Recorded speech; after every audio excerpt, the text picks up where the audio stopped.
Hi there, welcome to the archives. So, happy Earth Day. I read an email this morning from, I think it was Robert Jones's Substack that I felt was very in line with an Earth Day message, even though it seemingly seems like it has nothing to do with Earth Day. But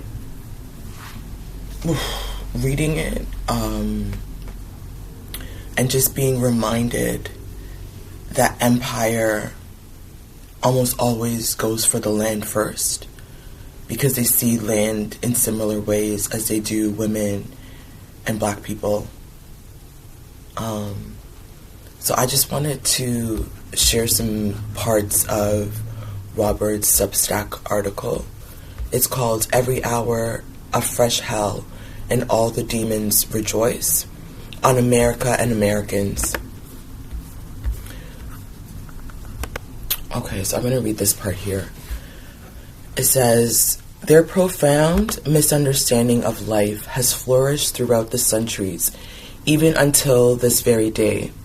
You can see it in how black people are barred from living in certain areas through lawlessness, forcing us into intentionally isolated and underfunded ghettos, which we sometimes turn into thriving hamlets.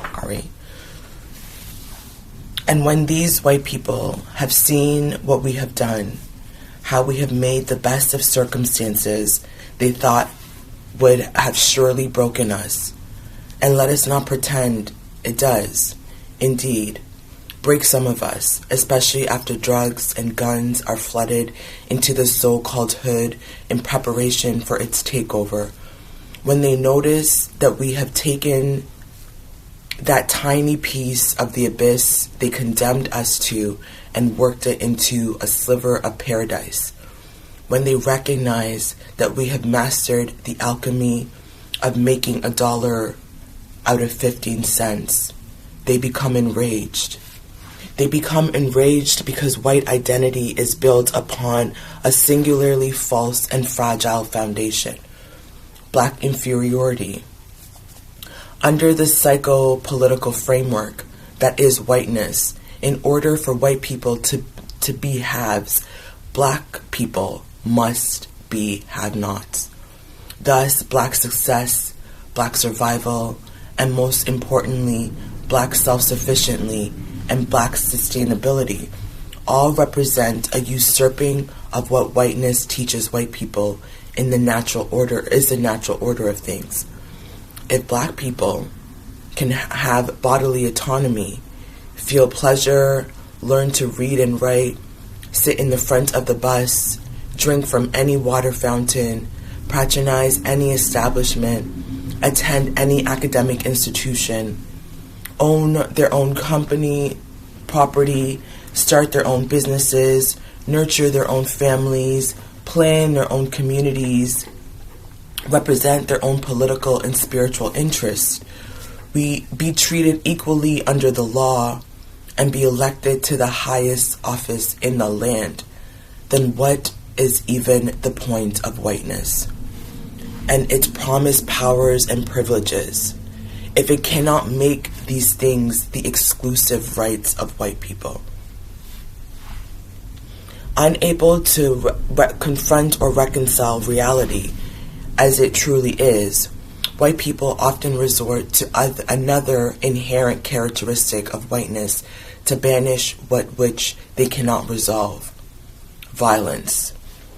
Under its influence, they plot catastrophe. Prime example, electing Donald Trump to the presidency twice.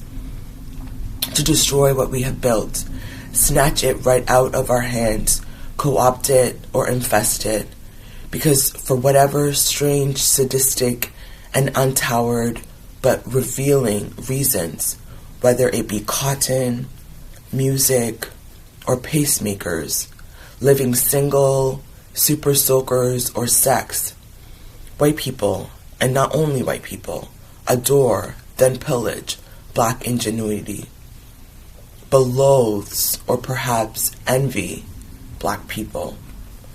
The irony should not be lost on anyone. They ape from us, then call us the apes.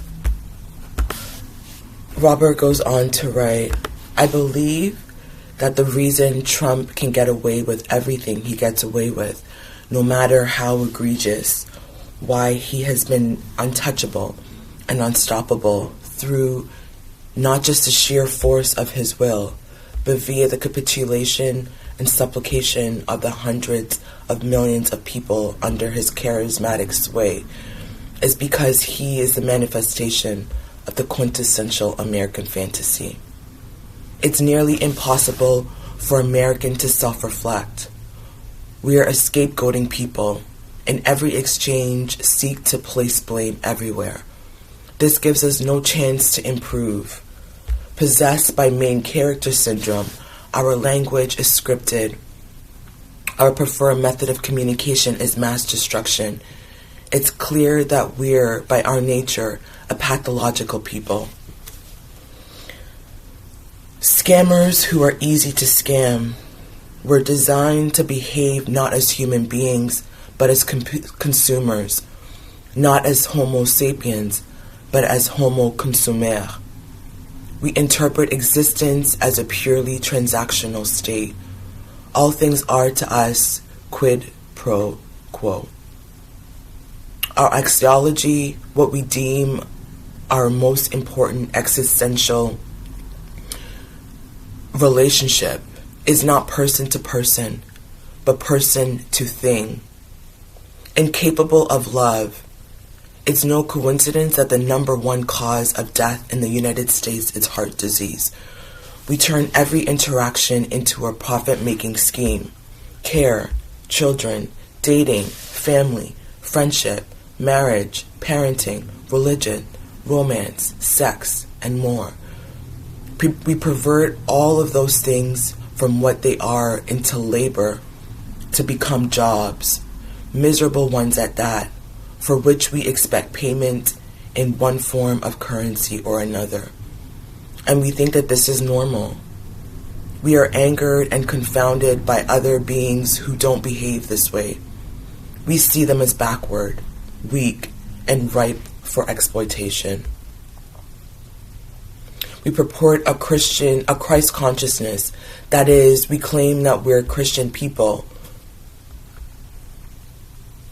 and that this is a Christian nation. But all evidence point towards us behaving in direct opposition to this Christ's stated principles, unleashing every hour a fresh hell, worshiping those who, like Trump, are biblically described as the Antichrist. There's no Jesus in us, and we're indistinguishable from the Romans who murdered him. So this is just a really powerful piece I was reading this morning by Robert Jones, who used to be son of Baldwin online. It says, all of this brings me to one conclusion. Trump can do whatever he wants because if given the power and opportunity, most, if not all, Americans would do exactly the same thing and more. We would choke black men on camera and make millions from it, bomb weddings in Yemen, obliterate schools in Palestine, annihilate hospitals in Iran, force children into cobalt mines in Congo, assassinate journalists where they stand, deify celebrity, bask in vulgarity, task the poor and exempt the wealthy, hoard all the resources, contaminate all the air, pollute the seas, pal with dictators, be big-time bigots with reckless abandon, murder without compunction, send boys off to their deaths, call war peace, praise veterans in public, and dismember them in private, wipe human beings from the face of the earth, step over corpses to make what doesn't belong to us, to take what doesn't belong to us, and dare anyone to try to stop us. Nothing defines the concept American more than these things. And I know it is true because what I'm describing isn't merely hypothetical. This is actual American history. This is actual American present. Anyone here who pays taxes or owns a computer or smartphone, for example, has hands covered in baby blood. And it says, what I'm trying to say is, we cannot rely on Americans to stop Trump, because when Americans see Trump, we see ourselves. So I thought I would just share that because I think in many ways, and the planet and the land did come up, right? It is all tied together. If we're thinking about climate catastrophe, if we're thinking about climate change, if we're thinking about Earth Day, I think this was a really powerful email to read today, to be reminded of how it's all connected, right? Earth Day isn't simply about going green. It's about anti-black racism. It's about war. And it's definitely about white supremacy. And so I'm going to end here with Robert shares a quote by James Baldwin. It's James Baldwin writing and talking. It was in the New York Times on September 23rd of 1979. And it says, first of all, this is James Baldwin, a quote from James Baldwin. First of all, I'd like to say that when I say white, I'm not talking about the color of anybody's skin. I'm not talking about race. It is a curious country, a curious civilization that thinks of it as race. I don't believe any of that. White people are imagined. White people are only white because they want to be white. And they want to be white only because they don't want to be black. They all turned white when they came across the ocean. White is a metaphor for power. That is all it means, absolutely all. Therefore, it is a moral choice, a primary responsibility. You can become white if you want. You can be as white as you choose. For generations, thousands of black people have crossed the color line and become white. They don't change their name or bop their noses. They simply move to another neighborhood and become white.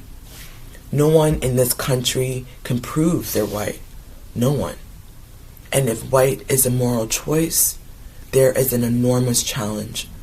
When you're challenging an entire civilization, in this country now, what one has to face is what that metaphor, that choice, is doing to the young. People forget how young Medgar Evers was. Medgar was murdered when he was 37. Malcolm and Martin were 39. Angela is 35. Huey is 37.